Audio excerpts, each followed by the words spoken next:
She's taught the lessons, she's actually got me the best results. Not once has she done anything that is out of order. I think they have to recognise that they are role models in the community. They have the right to their private life and the choices they make. Their private lives to some extent their own, but as soon as it impinges on their professional life, then I'm afraid the two cannot be kept separate. Entirely inappropriate behaviour. And this whole discussion has been about somebody who's outstanding being hounded by people who aren't. You clearly haven't listened to my previous advice when you tumbled out of the cupboard.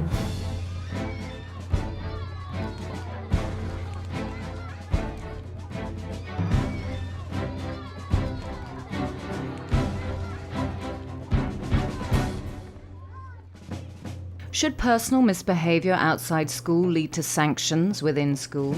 Should staff face criticism for espousing a colourful life after the bell has rung at the end of the day? Though our expert panel can't talk openly about actual incidents they've encountered at their schools, they have agreed to discuss an imaginary case study. The moderator is Mike Baker. Well, hello and welcome. Let me paint a little scenario for you. You are the appointments panel and you are appointing an English teacher. You haven't had many applications, I'm afraid. You have had one teacher who looks particularly promising. Her name is Fleur. She is a very young teacher, but she's got a PhD. You've just got one little niggling worry because she wears a nose ring.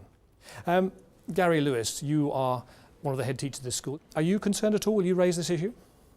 I'd be concerned by the fact she was wearing a nose ring because I'd be looking at the implications for what the youngsters would be feeling. It would be a negative start for her, unfortunately. There was another candidate who had very dangly earrings, little parrots in, rather distracting. You didn't mention it when she was sitting in front of you, so is it reasonable to ask Fleur about the nose ring? Well, there is a difference. I mean, you know, if you were to come in with studs through your lips or something, that would be an indication of a certain approach and lifestyle, as a nose And stud does may do. lifestyle affect teaching? It certainly would do, yes. Okay. Richard Marshall, you're also in this job share. You're the other head teacher. Do you have any worries about it? No. Absolutely none at all? None at all. Okay, and the fact that she didn't remove it for the lesson doesn't worry you Not whatsoever? Okay. Francis, you are Chair of Governors at the school and you're on the appointments panel as well. Now, you weren't quite so distracted by the nose ring, so you noticed something else, and that was that as she sat down, she had a fairly short top and it rode up slightly, and you could see that she had a belly button ring on it. Does that worry you? It's telling me that perhaps she may not have the best judgment for the appropriate situation. In other words, you come for a job interview, you may not be wanting to show a bare midriff in a professional position like a teaching position. Okay, and it so happens that Fleur has an identical twin sister, Rose, and she's a primary school teacher. And she's applied for a job at your school. Stephen Spooner, you're a primary head. Much the same scenario, really. She's come along, she looks terrific, but she, like her twin sister, also has a nose ring and a belly button ring. Now, you might worry perhaps in a secondary school about imitation by pupils, but that's not really an issue for your age pupils. So in a primary school, it's not a problem, is it? No, it wouldn't be an issue for me, although I would say I would probably think the midriff showing might be a problem in terms of her role model. But you're not worried otherwise? Okay. No, absolutely not. Rebecca Kellaway, you are a governor at the primary school. Would you have any concerns? I think I'd be concerned that she came to interview for a job dressed like that, but it wouldn't affect, I think, her capabilities as a teacher. And I think. But would you want her to stop? Would you say something, do you think? I think it could be appropriate to talk about standards at the school, because every school has standards, and it's appropriate that teachers follow that. Okay. Richard, coming back to you, because you didn't seem too concerned at all, but your school has a very clear code for the pupils that they're not allowed to have earrings, they're certainly not allowed to have nose rings or belly button rings. So it's going to be a bit hard for the kids if you tell them off and there's a teacher with these, isn't it? Well, two things. One, the belly button, you said that it was only seen when something unfortunate happened and it pulled up as, I presume that she's not wearing, you know, so it's not permanently on show, so it was an unfortunate glimpse of something that perhaps I shouldn't have been looking at anyway. And I wouldn't want to, I wouldn't want to go down that line. I didn't notice anything. Again, if these girls were kind of Asian, then they might be wearing that, and it might be there might be a cultural thing going on there. I think that these days it's quite a fashionable statement anyway, wherever you're coming from, and I think that in the school where I'm trying to get an education that is appealing to the youngsters and exciting, and you've said that this is an exciting, interesting English teacher. Yes. I don't actually see this as a negative thing. I actually think this is quite an exciting prospect. Good. Well, you've decided that you will appoint Fleur and Rose, as it happens. Now, Gary, it is your habit at the beginning of the new term to invite the newly appointed teachers to come in and to have a tea party and just to get to know each other. It seems a nice idea. And you're waiting out in the car park to help show them where to come in. You suddenly hear an enormous vroom, and in comes a Porsche. So you know it's one of the new teachers, because you know none of your current teachers has the Porsche, and you are worrying whether you may be offered too high a salary. We just check they haven't stolen mine first. But you won't be too surprised to know that stepping out of that Porsche is Fleur. Right. She also has a little sticker in her rear window, and it says, "Legalise cannabis now." Are you having any worrying thoughts? I would be having some worrying thoughts. I mean, first and foremost, I'm looking to appoint the best teachers. But in my experience, that always goes hand in hand with good judgment in a range of different areas as well. And there are some warning signals already with the nose ring, the belly button ring and so on. This is another one that's beginning to say, well, look, here's another one that you're putting up on the rack here that I'm staying aware of. But at that point, perhaps not. Okay, it's a very busy day at the school, Francis, as you're also having a governor's meeting. Is it something you're going to raise with the head teacher? I think it will certainly be something that we need to be aware of. Again, it's showing another poor judgment on her part when you're a role model for young people. Okay. Richard, now because you come at a slightly different angle, you're not so distracted by the legalise cannabis sticker, but you see another sticker down the side of the car, and that says support Greenpeace. Is that any problem for you at all? No, not at all. I don't find any of this problematic. I mean, I'm focused on getting a good English teacher in the school. She's done well in the interview. All this is political views don't matter. I couldn't care less whether she votes What about Tory. the fact that the political views are advertised on her car in the car park? I really don't mind. Okay, well, let's see what happens, because you've got some other new teachers coming in. One of them is a new assistant head who you've appointed. He's an older man, he's married with 2 children. You notice that he too has a sticker in his rear window, and his says, vote BNP. Now are you worried? I would certainly ask him whether the views of the BNP were his views. I'm Phil, yes, they are. They are my views. I vote for them, yes. I would then seriously be questioning my own judgment in appointing you, because one of the things that he's going to have to be doing is working in a multicultural environment. From my point of view, this is explicitly anti the values of the school.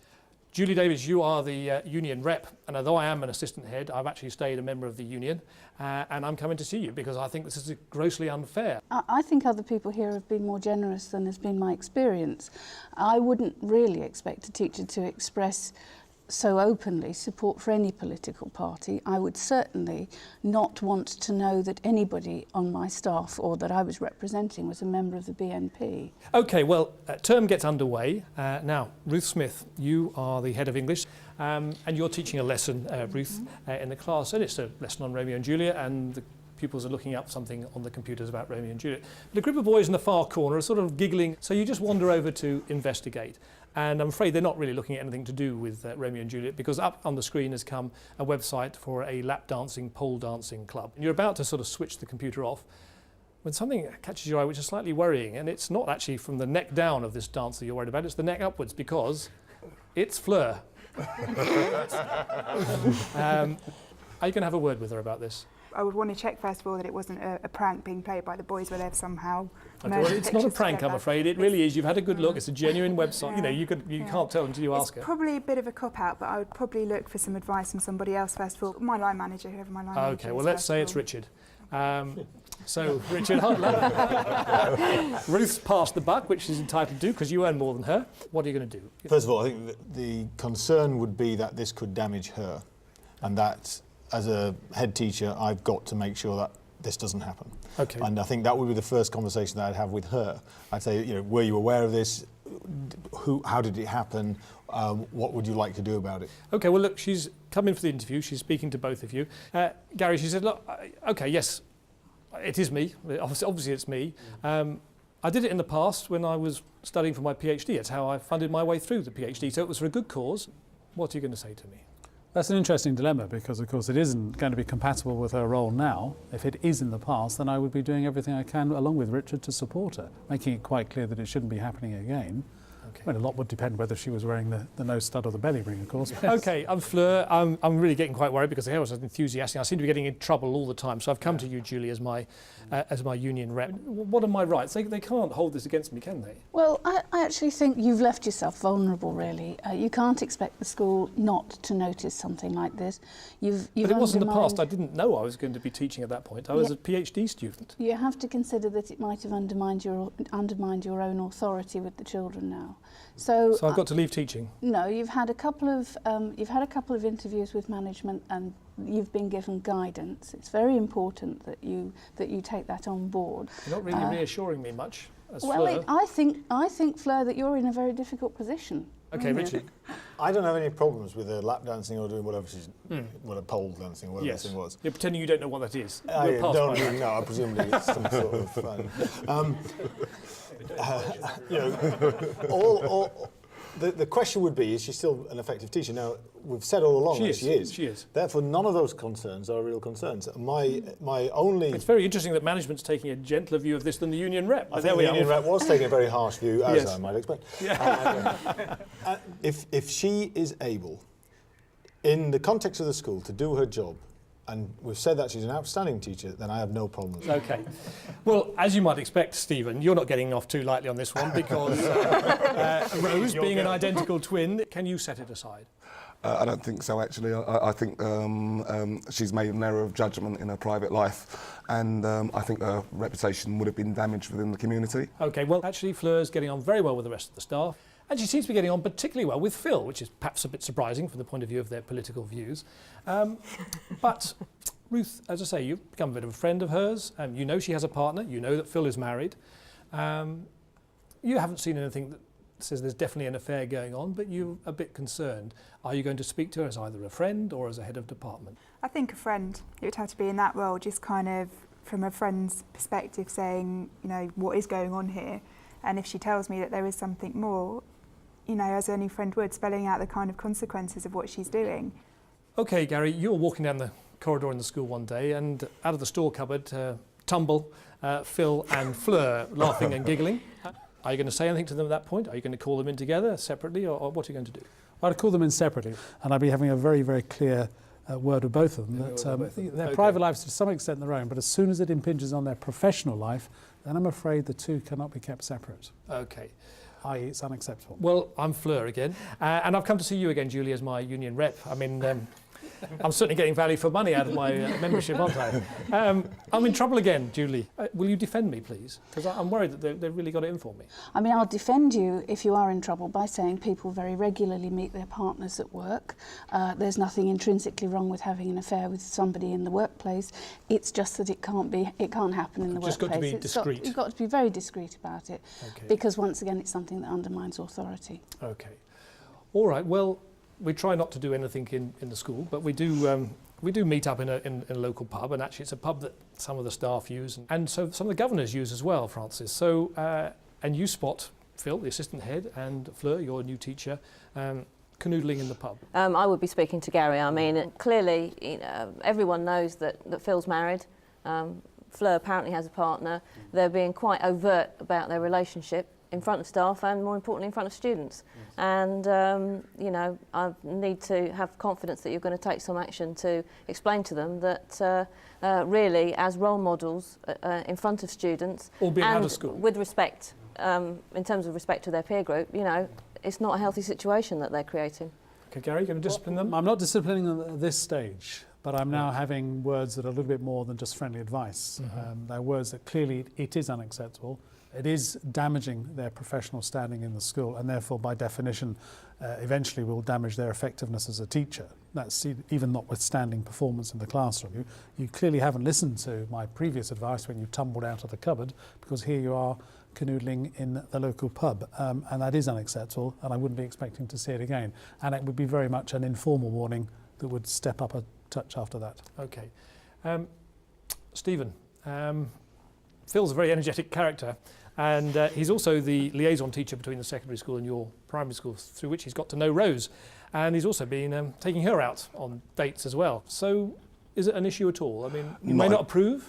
I mean, I may not approve. I mean, but it wouldn't be an issue for a primary head, I don't think, because again, it's their private life. It's outside of the school boundaries, if you like, and they have the right to their private life and the choices they make.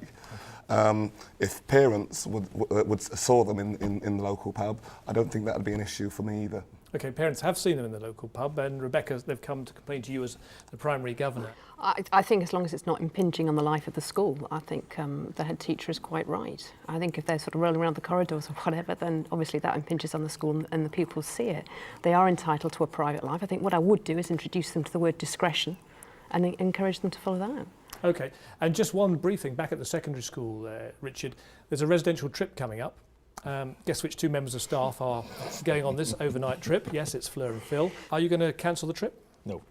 I haven't heard anything, again, I haven't heard anything that I've got a problem with. And the fact that we're actually making judgments based on the fact that she once wore a nose ring and a belly stud, and that a few interfering parents have actually come into school and complained about my best English teacher in the school. I'm sorry, but I am not going to have my school wrecked by a few malicious rumours. And I really find it very difficult to actually understand why we've got a problem with this person who we keep saying is an excellent teacher. It's not actually doing it's not causing us any problems at all. Well, you're very relaxed so far. Let's see if you can stay relaxed with this one, Phil and Fleur. They're a bit more discreet. They don't do anything in school, and they've stopped meeting at the pub just outside the school, which is good news. But it does mean that actually started to meet at a pub a little bit further away, which happens to be a bit closer to the lap dancing club, which is run, of course, by Fleur's partner. And as you might imagine, he pops in for a drink and he sees Phil and Fleur canoodling at the table. Now, he's a bit of a handy geezer, and of course, with a quick temper, he rushes over and he attacks Phil. Mind you, what he doesn't realise is that Phil, in his past, was an amateur boxer, and he picks himself up on the floor very quickly, and he soon starts laying into Fleur's partner. And it's a really rather nasty affray. The police eventually break it up, and almost certainly they are going to be charged with common assault. Okay, it's the next day in school. Richard, your assistant head, it looks like he's been involved in a nasty pub brawl at the least, and it could be that he's going to be charged. Are you going to suspend him? I would have to make a judgment as to how damaging this was to his effectiveness as a teacher. I would have to always keep going back to that because it happened outside of school. It was nothing to do with me. It was nothing to do with the school. He wasn't on duty as a teacher. And I think, my difficulty is that if we're going to hold teachers 24 hours a day as my pay, then I ought to be paying them for 24 hours, and I'm not. When they leave at 3 o'clock, I stop paying them. And now, as long as what I'm asking them to do is happening, i.e. teach well, in his case, manage well, retain the respect of the pupils and the local community and the school community and blah, blah, blah, then I have no difficulties. Colin, as the police officer attached to the school, obviously concerned about the reputation for the school, going to have a quiet word with the two head teachers. Would you recommend that at least while the investigation goes on, that Phil should be suspended? I'd have a discreet word with the head and say something along the lines of, did you know that Phil was involved in a punch-up in the pub and this is what happened? It rather depends on the nature of the violence there, because there is a certain tipping point with key professionals where I would have a duty to say something. This was a pretty violent attack. It wasn't just one hit. They're both people who are quite useful with their fists, and it was quite a nasty punch-up. It's the talk of the school, it's the talk amongst the parents. So, Francis? I would be speaking to Gary. I mean, we've got issues. This is a member of the senior leadership team. Stepped completely out of line. There could be anger management issues, entirely inappropriate behaviour. And senior members of the leadership team at our school have a role to play in society as well as in school. I know Richard said he stops paying them at 3 o'clock, but as far as I'm concerned, he was attacked. He was attacked, knocked down, beaten up. He retaliated. He got up. Well, he was being attacked. He was beaten down. He got up, and the fact was he could handle himself, and he hit the guy back. Now, to me, that's a good role model. There's nothing poor about Gary? that. Yes, No, I would not hesitate, but I would suspend him at that point. Actually, for his own good, because there would be. So you would suspend him? I would have suspended him at that point, probably for his own good. Got a split amongst the head teachers, but never mind. Yes, that would be a bit good tricky. partly. Yes, it would be tricky. Okay. Well, look. I'm Phil. I've just been suspended for something that I think I'm completely innocent. I'm going off to see my union rep again. So, Julie, I feel it's happened outside. I was defending myself. It's not reasonable, is it? You are surely on this one going to back me to management. Of course. This is self-defence. I would want to be clear about the reason for the suspension, because as far as I'm concerned, there are only two reasons to suspend. One, because you might contaminate an investigation internally in the school, and the other, if there's a chance that this will result in some kind of gross misconduct charge, because in that case you suspend because there's an internal contradiction between keeping someone in school and then sacking them later. But I can't see this turning into gross misconduct, and there's no internal investigation in the school, so there's no reason to suspend. Garden leave, well, it may be that now is the time to cool down, get your statements written, be absolutely clear that you were in a position of being attacked. Everyone's going to think I'm guilty if I'm told to stay at home. Time does move on, and we've reached the end of the summer term, and you all breathe a huge sigh of relief that you've made it through to the summer. It's been a pretty lively year.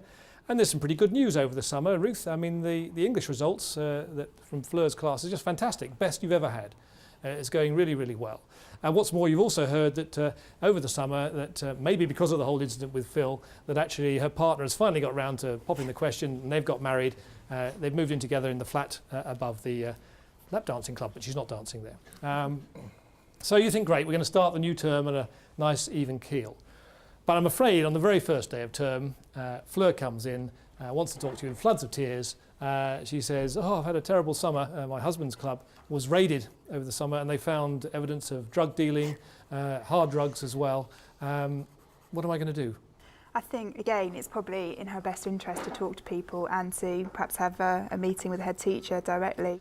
Gary, what are you going to do about this? I mean, again, it's to do with Fleur's lack of her lack of ability to make reasonable judgments in all sorts of different circumstances. As a head teacher, do you have any say about who she marries, whether she marries? No, I don't. No, I don't. But I would have, I would have actually probably sent her on garden leave over the previous incident as well, until it both cleared up for both their benefits.